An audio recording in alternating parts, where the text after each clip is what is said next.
नमस्कार, मैं हूं अभिजीत, आप न्यूज फोर नेशन पर। बिहार विधानसभा चुनाव से पहले बिहार में गहन मतदाता पुनरीक्षण का काम चल रहा था और ऐसे में गहन मतदाता पुनरीक्षण को लेकर एक बार फिर से सुप्रीम कोर्ट ने बड़ा फैसला सुनाया है। कल 1 सितंबर था और 1 सितंबर को आखिरी तारीख थी।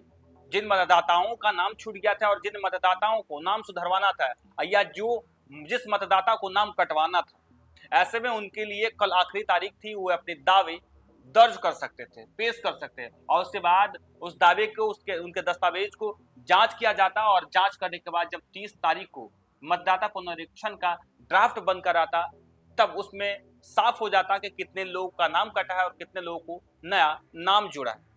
और ऐसे में इस बीच सुप्रीम कोर्ट का बड़ा फैसला आया है। सुप्रीम कोर्ट जो 1 तारीख को जो दावे पेश करने थे और जो आखिरी डेडलाइन था नाम जुड़वाने का, नाम सुधरवाने का और नाम कटवाने का, उसकी तारीख अब बढ़ गई। एक तरफ जहां बिहार में गहन मतदाता पुनरीक्षण के खिलाफ लगातार सियासी बवाल मचा हुआ है, लगातार मुद्दा गरमाया हुआ है, विपक्षी पार्टियों की ओर से लगातार इसका विरोध किया जा रहा है, तो अब सुप्रीम कोर्ट ने बड़ा फैसला सुनाया है और सुप्रीम कोर्ट ने एसआईआर को लेकर देखे किस तरीके से बड़ा फैसला सुनाया है। सुप्रीम कोर्ट ने कहा कि 1 सितंबर को दस्तावेज जमा करने की डेडलाइन खत्म होने के बाद भी दस्तावेज अब स्वीकार किए जाएंगे। सुप्रीम कोर्ट ने अंतिम आदेश जारी करते हुए कहा कि चुनाव आयोग को दावे और आपत्तियों और सुधार के लिए जमा किए जाने वाले दस्तावेज 1 सितंबर के बाद भी स्वीकार करने होंगे। सुप्रीम कोर्ट ने कहा कि बिहार एसआईआर प्रक्रिया पर भ्रम काफी हद तक विश्वास का मुद्दा है।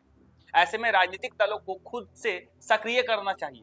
कोर्ट ने बिहार विधिक सेवा प्राधिकरण को निर्देश दिया है कि वह दावे और आपत्तियों दाखिल करने में मतदाताओं और राजनीतिक दलों की सहायता के लिए अर्थ विधिक स्वयंसेवकों को तैनात करे। यानी जिस तरीके से बिहार में एसआईआर को लेकर, मतदाता पुनरीक्षण को लेकर भ्रम की स्थिति उत्पन्न हुई है, जिस तरीके से बिहार के राजनीतिक पार्टियों के द्वारा लगातार भ्रम पैदा किया जा रहा है, इसके खिलाफ प्रदर्शन किए जा रहे हैं, इसके खिलाफ में यात्रा किए जा रहे हैं। और ऐसे में सुप्रीम कोर्ट ने कहा है कि अब वॉलेंटियर तैयार किया जाए, स्वयंसेवक तैयार किया जाए और लोगों को प्रेरित किया जाए, लोगों को जागरूक किया जाए कि आप दस्तावेज जमा करें, आपका नाम जो है गलत तरीके से एसआईआर में नहीं कटेगा। और ऐसे में अब कहा यह जा रहा है कि जब सुप्रीम कोर्ट ने फैसला सुनाया है, तब अब डेडलाइन जो 1 सितंबर था वो खत्म हो गया है। हालांकि कहा जा रहा है कि सुप्रीम कोर्ट ने अर्थ कानूनी स्वयंसेवकों से जिला न्यायाधीशों के समक्ष गोपनीय रिपोर्ट दाखिल करने को कहा है, जिस पर 8 सितंबर को विचार किया जाएगा। आरजेडी और एआईएमआईएम की याचिका पर सुनवाई के दौरान चुनाव आयोग ने सुप्रीम कोर्ट से कहा कि बिहार में ड्राफ्ट वोटर लिस्ट में कुछ 2.74 करोड़ मतदाताओं में से 99.5% ने अब तक पात्रता जो दस्तावेज है वो दाखिल कर दिए हैं। आयोग ने कहा कि आरजेडी का 36 दावे दायर करने का गलत है। जो आरजेडी 36 दावे दायर करने के लिए दावा की है वो गलत है। केवल 10 दावे दायर किए गए हैं। जिन मतदाताओं के दस्तावेज अधूरे हैं उन्हें 7 दिन के भीतर नोटिस जारी करना एक सतत प्रक्रिया है। दावे आपत्ति दर्ज करने के 1 सितंबर की आखिरी समय सीमा थी, लेकिन अब कोई समय सीमा नहीं है। इसे विस्तार एसआईआर प्रक्रिया और मतदाता सूची को अंतरिम रूप देने में बाधा उत्पन्न कर रहा है। और ऐसे में दावे और आपत्तियों को दाखिल करने का 1 सितंबर के बाद भी जारी रहेगा। यानी जो दावे और आपत्ति दर्ज कर रहे थे 1 सितंबर यानी कल आखिरी डेडलाइन थी, लेकिन अब सुप्रीम कोर्ट ने फैसला सुनाया है कि 1 सितंबर की आखिरी डेडलाइन नहीं होगी। यानी 1 सितंबर के बाद भी दावे और आपत्ति तमाम राजनीतिक दल के लोग, तमाम जो मतदाता हैं वो दायर कर सकते हैं। हालांकि लगातार बिहार में एसआईआर मतदाता पुनरीक्षण को लेकर विपक्ष विरोध कर रही है। विपक्ष के लोग सरकार पर, नीतीश कुमार पर, बिहार के मुख्यमंत्री सहित देश के प्रधानमंत्री नरेंद्र मोदी पर कई तरह के जो है आरोप लगा रहे हैं।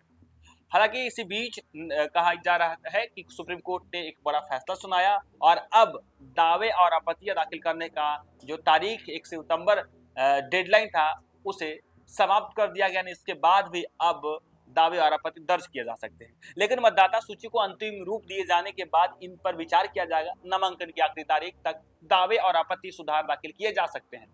चुनाव आयोग ने कहा कि राजनीतिक दलों द्वारा दायर किए गए अधिकतर दावे और आपत्ति मसौदा मतदाता सूची से नाम हटाने के लिए, शामिल करने के लिए नहीं है। भारत निर्वाचन आयोग की ओर से रिपोर्ट जारी किए गए हैं और राज्य के प्रमुख क्षेत्रीय राजनीतिक दलों के नाम जोड़ने की तुलना में नाम हटाने के लिए अधिक सक्रियता दिखाई गई है। देखिए, चुनाव आयोग की तरफ से ये कहा जा रहा है कि जो दावे किए जा रहे हैं कि नाम कट चुका है, वैसे में कहा जा रहा है कि जो राजनीतिक दल है नाम जोड़ने से अधिक उनके जो दावे हैं नाम कटवाने के दावे आए।